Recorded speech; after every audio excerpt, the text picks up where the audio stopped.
Halo Kultivator Junior, selamat datang di dunia novel. Bab 6375, Makam Master Pedang Kekaisaran. Chu Feng, jangan khawatir, aku di sini. Tidak peduli monster macam apa yang bersembunyi di makam-makam ini, tidak apa-apa jika mereka tetap tinggal di sana dengan tenang. Namun, jika mereka berani membuat masalah bagimu, aku akan memastikan mereka tidak akan pernah kembali. Merasakan kegelisahan Chu Feng, Egi melambaikan tangan kecilnya dan berkata dengan percaya diri. Sambil mengatakan ini, dia sebenarnya sedikit bersemangat. Tampaknya Yang Mulia Ratu ingin sekali bertarung dengan orang-orang tua dari zaman dahulu. Dengan Egiku di sini, aku tidak khawatir, tetapi sebaiknya kau tidak menggunakan kekuatanmu dengan sembarangan. Kesehatanmu lebih penting, kata Chu Feng. Aku tahu. Ratu ini belum cukup hidup. Ratu ini tahu apa yang sedang terjadi. Kau tidak perlu khawatir, jawab Egi. Benarkah? Chu Feng tidak begitu percaya. Namun, tiba-tiba raut wajah Chu Feng berubah drastis, dan dia pun menambah kecepatan lagi. Anda tahu, kecepatan Chu Feng sebelumnya sudah merupakan kecepatan tercepat dalam keadaan normalnya. Jika dia mempercepat lagi atas dasar ini, itu pasti akan menjadi beban baginya. Chu Feng, ada apa? Egi menyadari ada yang tidak beres dan tak dapat menahan diri untuk bertanya. Hubunganku dengan nenek telah hilang, kata Chu Feng. Hilang? Kok bisa hilang? Apakah langit berbintang ini memiliki formasi khusus yang menghalangi kemampuan penginderaanmu, sehingga kamu tidak dapat merasakan lokasi nenekmu?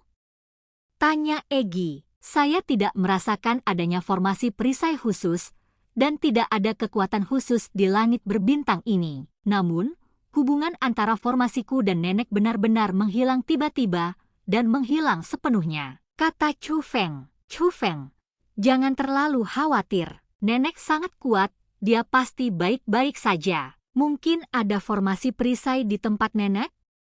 Egi menghibur. Biasanya, hanya ada dua kemungkinan. Yang pertama, seperti yang dikatakan Egi, nenek berada dalam formasi perisai, bahkan formasi yang ditinggalkan Chu Feng tidak dapat mengunci posisi nenek. Tetapi jika yang kedua, maka itu akan sangat buruk. Itu adalah formasi yang ditanamkan Chu Feng di tubuh nenek yang telah dihapus. Tetapi jika nenek yang menghapus formasi itu, dia seharusnya sudah menghapusnya sejak lama dan tidak akan menunggu Chu Feng mendekat. Oleh karena itu, kemungkinan yang lebih besar adalah nenek dan formasinya telah musnah.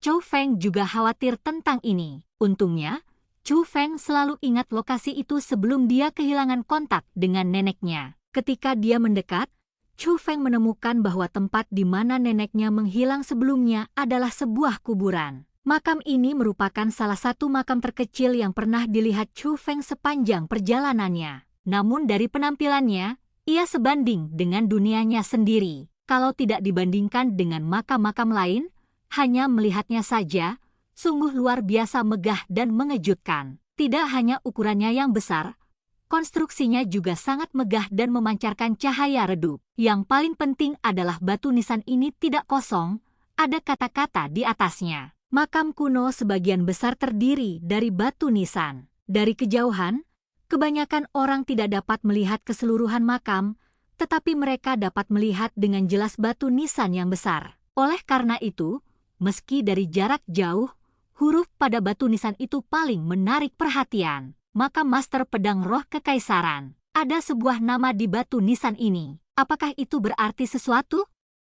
Tanya Egi. Sepanjang perjalanan, semua batu nisan kosong. Ini adalah satu-satunya batu nisan yang mereka lihat dengan nama. Kemungkinan besar sisa-sisa makam ini telah dibobol oleh seseorang. Itulah sebabnya ada reaksi seperti itu. Saat Chu Feng berbicara, kecepatannya tidak melambat sedikit pun, terlepas dari apakah ada orang yang masuk ke reruntuhan atau perubahan apapun yang terjadi di dalam makam. Lokasi nenek Chu Feng terganggu di sini, dan Chu Feng harus mencari tahu alasannya. Saat kami semakin dekat, batu nisan besar itu menghilang, digantikan oleh kabut yang tak berujung. Ini formasi. Ternyata penampakan luarnya diciptakan oleh formasi, sedangkan keadaan internalnya pasti berbeda sekali. Benar saja, Setelah melewati lapisan kabut, dunia luas muncul di depan mata kami. Dibandingkan dengan makam tak bernyawa dan bahkan agak menyeramkan di luar, di sana tidak hanya burung berkicau dan bunga bermekaran, gunung dan sungai yang indah, tetapi juga tanaman langka di mana-mana, dan bahkan banyak binatang spiritual yang belum pernah dilihat Chu Feng sebelumnya. Binatang-binatang spiritual di sini sangat istimewa. Mereka memiliki kemampuan kultivasi tetapi tidak dapat berbicara bahasa manusia. Mereka bertahan hidup di dunia yang mengerikan ini seperti binatang. Bahkan ada beberapa binatang spiritual yang penuh dengan harta karun. Sisik dan bulunya dapat digunakan untuk memurnikan harta karun, dan tulang serta dagingnya dapat digunakan untuk budidaya. Namun, bagi seseorang di level Chu Feng,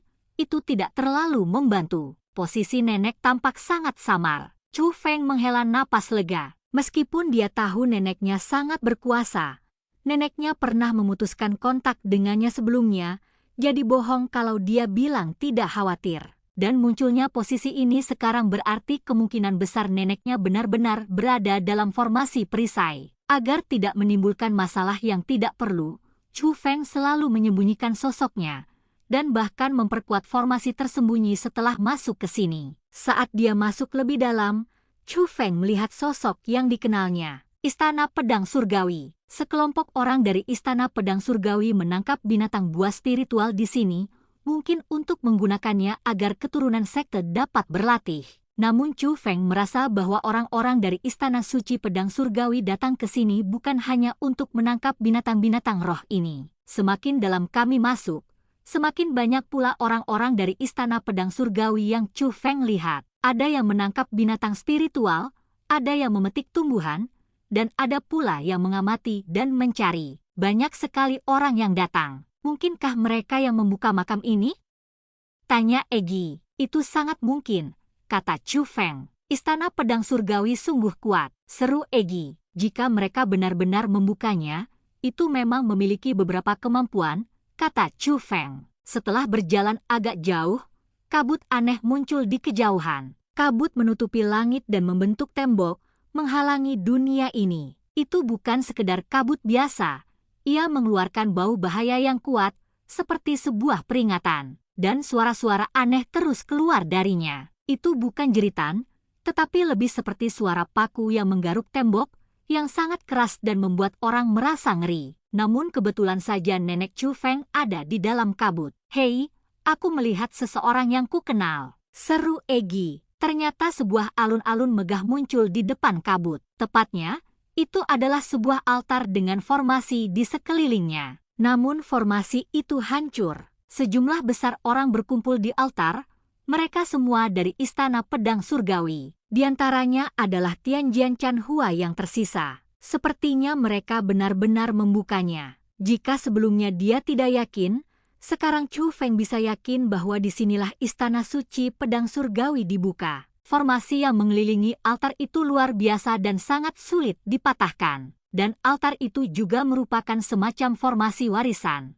Begitu banyak orang berkumpul di sana, menunggu warisan. Akan tetapi, meskipun mereka telah membuka tempat ini, tempat itu seharusnya belum dibuka sepenuhnya. Karena warisan itu belum dimulai. Dan cerita pun berakhir. Sampai jumpa di cerita berikutnya di dunia novel.